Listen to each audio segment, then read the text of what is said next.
Dahil po hindi namin kayang lusubin ngayon si Asero at saka yung iligtas ng mga bata ngayon.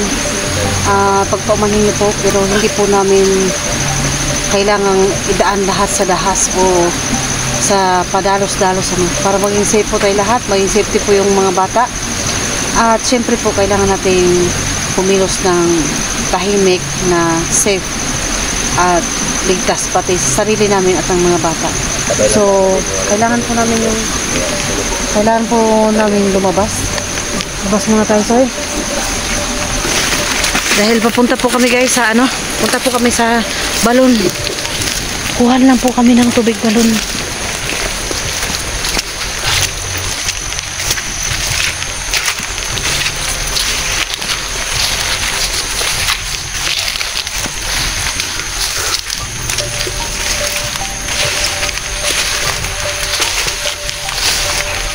Saan kaya yung soy?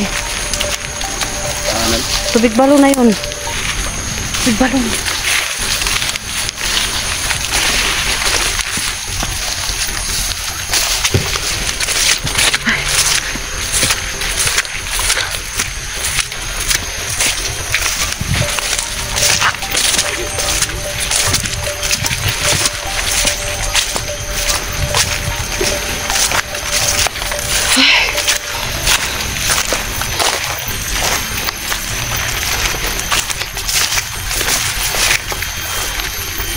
Sinasaktan yung mga bata, no? Lagi nilang pinapalo.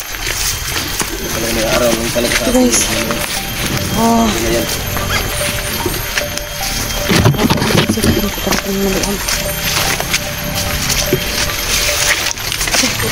Pababa na kami mga tol. Hanap na kami sa amin ng balon. At tinatawag nila natin sa wagang balon. Wala kami ng tubig natin. Kailangan namin kumuha ng tubig balon. Napin po namin kung saan po yun. Dahil nga sakit na kasi sa yung iba namin bata lagi nilang sinasaktan. Kaya namin kayang manood. Mga husband kami, mapapahama kami sa sigbin niya. Baka mamaya mabihag kami dalawa.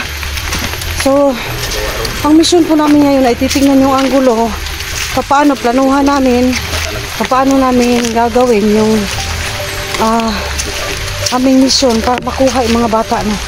Kailangan namin tignan yung mga bantay nila, anga-anga ba? Kaso lagi talagang nakabantay sa mga bata eh. At saka yung itak na dala-dala ng babae. Pag natamaan kami doon, may yun. May lason. Pag natamaan kami doon, yun talaga los. kahit hindi tayo mapuruhan doon. Pag mahiwalay talaga tayo sa mahiwalay yung katawan natin. Dito Mahiwalay yung katawan natin doon. Hirapan tayo mabalik. Kasi naghiwalay. Yung kasing linta mga tol. Yung linta na yung linta na agimat. Ano yun? Yung sabi ko na sa inyo, pag naputol ka, ayan, tutubo man yun, pero matagal. Iba sa tao mga tol. Hindi na yung tutubo, tapos wala. Hirapan kami tol mga nagwala yung katawan namin. Kaya takot kami sa itak mga tol. Lalo na sa sigbin. Yung sigbin talaga yung sa amin. Yung pag makagat kami noon, hindi man kami tinatablan, pero mahuli talaga kami dahil may gabay pa. Yun talagang gabay, napakalakas. Kasi dati kay Luz pa yun, laking tao yun, napakapangyarihan yun, kaya hindi namin kaya. Kaya ayan, dati tao yun eh. Napansin mo yung tao yun, di mo nakita yun? Ang abay ko ngayon sigbin ngayon yun eh. Nasampulan ako nun. Maging tao siya, maging sigbin. Yung sigbin na siya, minintin ko ng sigbin kaya mas mahirapan sila kaysa sa tao. Ayan, papunta na kami sa tubig balon mga tol. Kaya hanapin namin yung tubig na tawag lang tubig balon para kasi pag lusurubin namin yun, wala kaming magawa. Lumabas na kami doon sa kampo. Hindi ko na kayang tignan yung anak ko.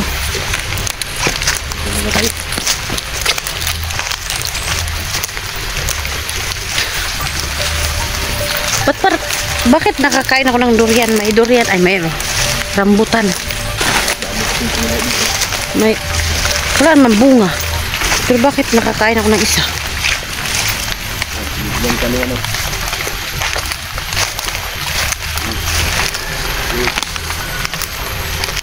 Wala nang bunga. May tapa dito, pero maliit. Hindi naman ito balon. Ay, hindi balon to.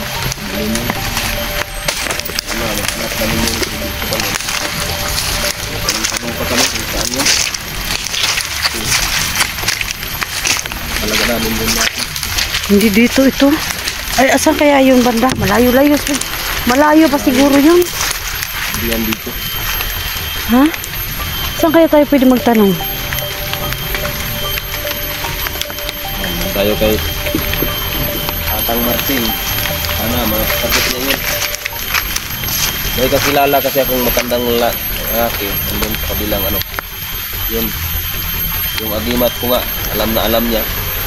Na may agimat ako kaya yun. Parang may agimat din siya. May ano siya. May third eye. Ginagamit niya para sa ano. Laman niya. Na may agimat ako pero hindi niya matukoy kung ano agimat yun. Ito. Sana patulong si Tatang Martin pag-anak ng tubig balon para kailangan namin yung mga bata. Kaya anong silbi ng ano, baril na to. Wala naman, hindi naman ito kapalag. Kailangan namin Hindi masyadong makatulong ang baril sa amin, ano. So, bilang protection lang, guys, bumili po ako nung nandun ako sana sa syudad. Kasi nandun na rin lang naman ako, bumili na ako. Pero syempre, hindi naman po lahat ng tao kailangan, hindi na po lahat ng tao, ng tauhan, mga bandido hindi matatablan. Parang ganun po yan sa mga bandido na natatablan. Kaya syempre, yung bandido dito, mga tauhan ni Asero, hindi matablan. Parang, yung kami lang ba, nakikita ko nyo.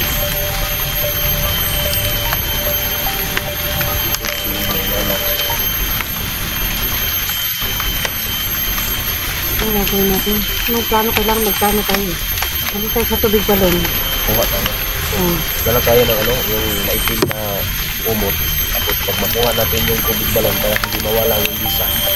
Ilagay sa sila na may Oo, sila na may ganon.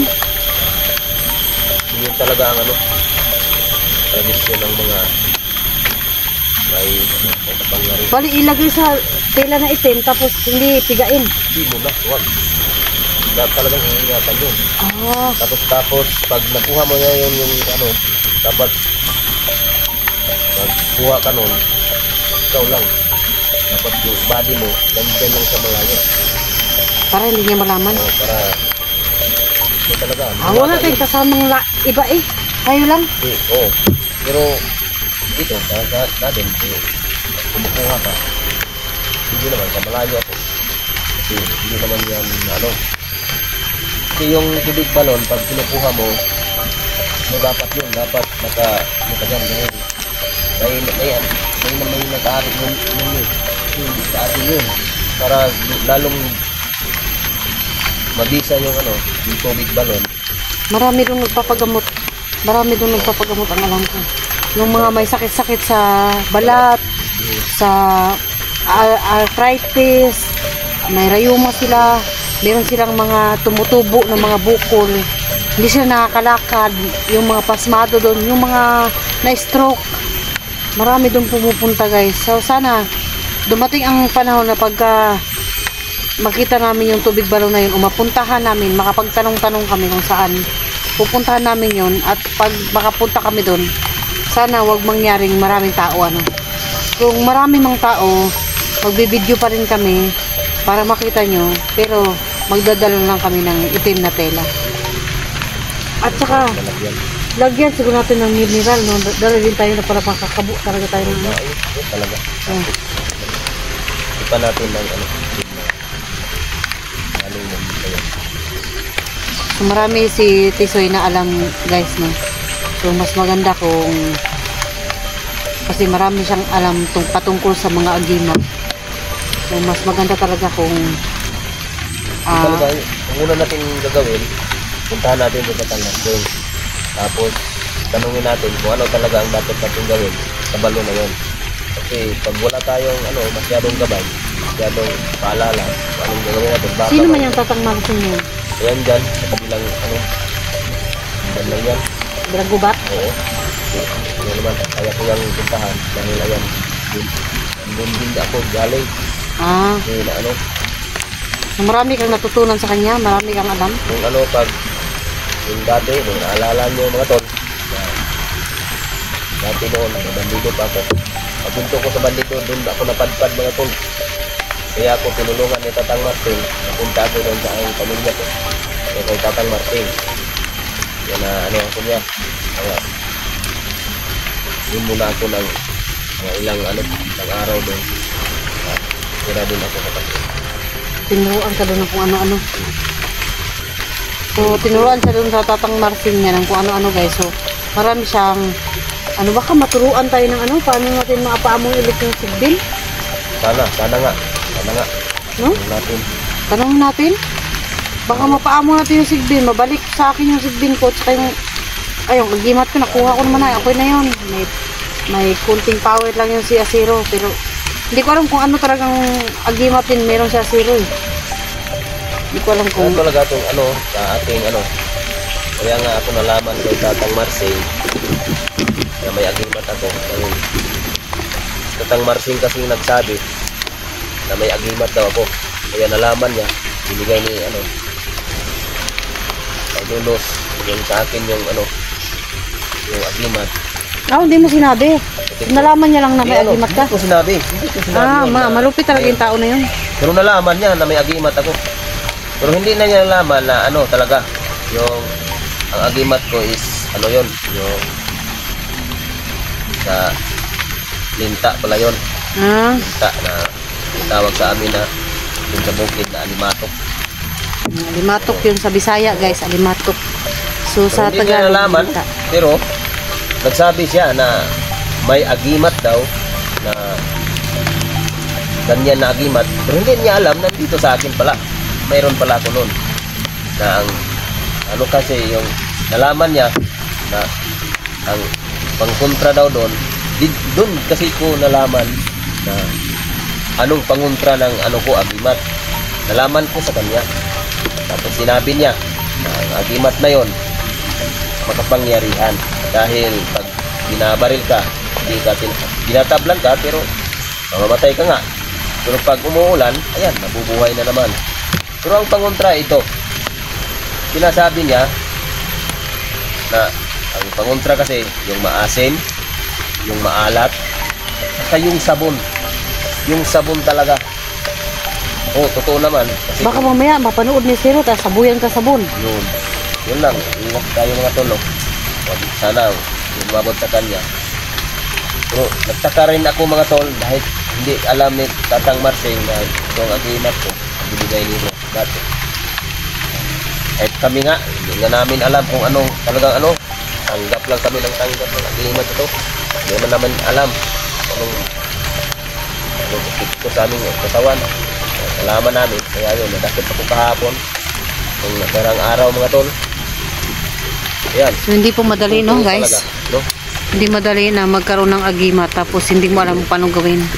Kaya sa Tatang Marcing, doon natin unang-una hanapin natin Tatang Marcing, tanungin natin kung saan yung balon, kung kita natin yung balon, kung ano talaga ang gagawin na lalong mabisa.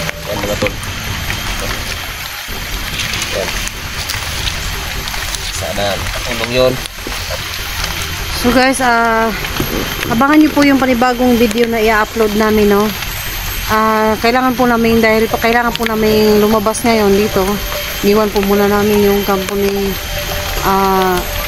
Commander Asiro at hapon na rin po, paggabi na. Alam niyo naman po na kailangan namin lumika sa gubat pagka once na gumabi na, dahil na wala po kaming magawa doon pagka gumabi dahil nga hindi na kami makakapag-video hindi nyo na makikita yung dahil flashlight na lang. Kung kinakailangan po talaga kaming mag-video, kagaya ng hindi kami makababa ng patag, mag-video po kami. Sa abot po ng aming makakaya, flashlight lang po yung aming magagamit. So, medyo mahirap po dahil hindi namin makikita yung kalaban pagka ganun. Kaya, mas minabuti na namin na sa araw kami mag-video nang makita nyo talaga yung labanan namin sa araw. No? Kaya, abangan po natin yung panibagong upload namin na video guys. Siguro pupunta po muna kami ng mga balon. Yun, pupuntahan po namin yung mahiwagang balon. Yung sinasabi nyo po sa amin para at least doon makakuha kami ng proteksyon at panlaban kay Asero. So, yun lang po ang video namin sa ngayon, no. Tuloy po yung lakad namin at palabas po kami.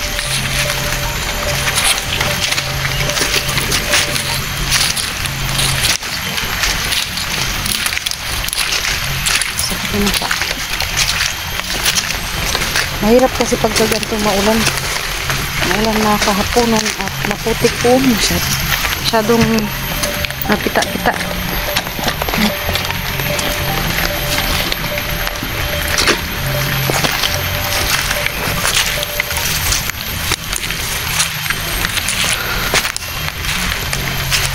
Namimiss kong kumain ng mga prutas pagka nandito ako sa gantong area.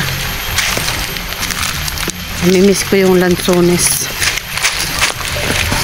Siguro wala na po, hindi na po hindi na po nagbubunga ngayon yung mga rambutan tsaka yung lansones, no guys. Wala na tayong makain.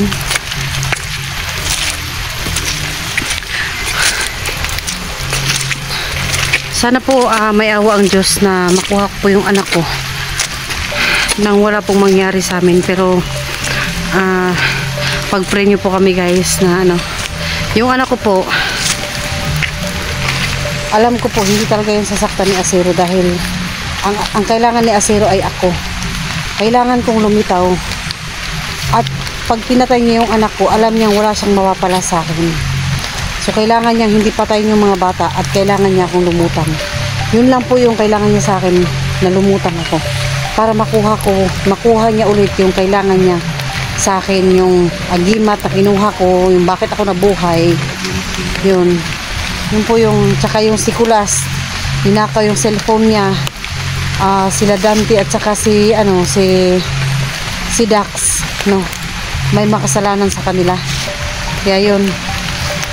Yun po yung galit niya, kaya isa sa amin kailangan yung gumanti. So guys, hanggang dito na lamang po yung aming mga video, no. Salamat po ng maraming sa inyo guys.